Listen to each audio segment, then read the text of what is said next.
अब से कुछ ही देर पहले वीडियो बनाकर मैंने आपको बताया था कि पाकिस्तान के 102 सैनिक आज बलूचिस्तान के विद्रोहियों ने मार गिराए हैं।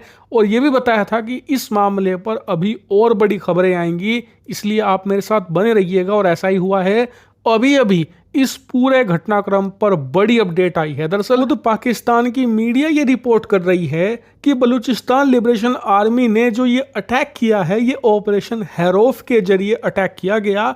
और इस अटैक में सिर्फ 102 सैनिक नहीं मारे गए हैं, बल्कि इसके साथ बलूचिस्तान लिबरेशन आर्मी ने बहुत सारे जो पुल हैं, हाईवे हैं, इसके अलावा जो रेलवे इंफ्रास्ट्रक्चर है, रेलवे के पुल हैं, उन सब पर अटैक किया है। और दर्जनों से ज़्यादा पुल और हाईवे तोड़ दिए गए हैं। और सबसे इंपॉर्टेंट बात, इनमें से बहुत सारे हाईवे, रेलवे इंफ्रास्ट्रक्चर वो है जो कि सीपैक से जुड़ा हुआ है, जिसे पाकिस्तान के साथ साथ चाइना भी ऑपरेट करता है, उन्हें भी तोड़ा गया है। यानी कि इस मामले में अब पाकिस्तान के साथ साथ चीन भी डायरेक्टली इन्वॉल्व हो चुका है। और ये भी रिपोर्ट्स आई हैं कि जो पाकिस्तान के अंदर चीनी दूतावास है और उससे जुड़े हुए अधिकारी हैं, इस मामले पर एकदम अपडेटेड हैं। और वो ये एनालाइज करने में लगे हुए हैं कि उन्हें कितना नुकसान हुआ है। यानी कि चीन जिन इंफ्रास्ट्रक्चर प्रोजेक्ट पर काम कर रहा है, वो कितने तोड़े गए हैं, उन्हें कितना डैमेज हुआ है,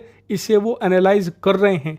और आपको बता दूं, अब ये पाकिस्तान के साथ साथ चीन के लिए भी करारा झटका है, क्योंकि पाकिस्तान के अंदर सीपैक प्रोजेक्ट को चलाने में चीन अब तक $60 बिलियन खर्च कर चुका है। और ये बहुत बड़ी रकम है। उदाहरण के लिए इस धरती पर 2 दर्जन से ज्यादा ऐसे देश हैं जिनकी टोटल अर्थव्यवस्था, टोटल जीडीपी भी $60 बिलियन नहीं होगी। इसीलिए चीन किसी भी तरीके से न सिर्फ सीपैक को पूरा करना चाहता है, बल्कि पूरा करके जल्द से जल्द बाहर निकलना चाहता है। क्योंकि पिछले 1.5 साल में दर्जनों चीनी नागरिकों पर भी अटैक हो चुका है, जिसमें कई सारे चीनी नागरिक मारे जा चुके हैं। इसीलिए पाकिस्तान के अंदर फिलहाल कोई भी चीनी इंजीनियर वर्कर काम नहीं करना चाहता। बड़ी मुश्किल से चीन कई गुना सैलरी का लालच देकर इन्हें भेजता है पाकिस्तान में। लेकिन अब जिस प्रकार से ये अटैक हुआ है, ना सिर्फ ये चीनी इंजीनियर में खौफ भरेगा, बल्कि चीन के अंदर भी ये डर पैदा करेगा कि चलो हमने किसी तरीके से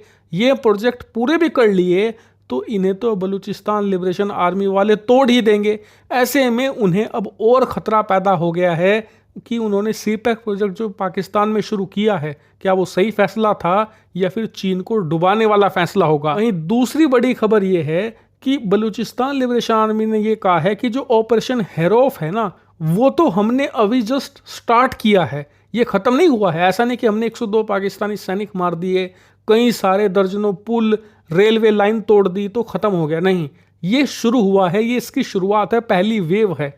अभी तो इस ऑपरेशन को हम और आगे बढ़ाएंगे और सीधा टारगेट करेंगे ना सिर्फ पाकिस्तान की सेना को, बल्कि पाकिस्तान के अधिकारियों को। स्पेशली इन्होंने कहा है कि जो भी बलूचिस्तान में आदमी आएगा, उसकी आईडी चेक होगी। और आईडी में अगर पाया गया कि वो आदमी पाकिस्तानी तो है ही, उससे इंपॉर्टेंट बात वो पाकिस्तान के पंजाब प्रांत से आया है, तो उसे ऑन द स्पॉट हम खत्म करेंगे। ये सीधी धमकी दे दी गई है। यानी कि पाकिस्तान की मुसीबतें अभी और बढ़ने वाली है। वहीं पाकिस्तानी सेना का इस हमले पर क्या रिस्पॉन्स है, तो देखिए, फिलहाल पाकिस्तानी सेना को लग चुका है 880 वोल्ट का झटका। शोक में है वो, उन्हें समझ नहीं आ रहा कि उनके साथ हुआ क्या। और फिलहाल बस वो ये देखने में लगे हैं कि उन्हें डैमेज कितना हुआ है। इसके बाद वो क्या करेंगे, अंधाधुन बलूच आम नागरिकों को पकड़ेंगे, मारेंगे, किसी तरीके से ये दिखाएंगे लोगों को कि हम इनके खिलाफ एक्शन ले रहे हैं। दूसरा कदम इनका होगा भारत को बदनाम करना। कहेंगे कि भारत इन्हें ट्रेन कर रहा है, हथियार दे रहा है, इस प्रकार से भारत को टारगेट करेंगे।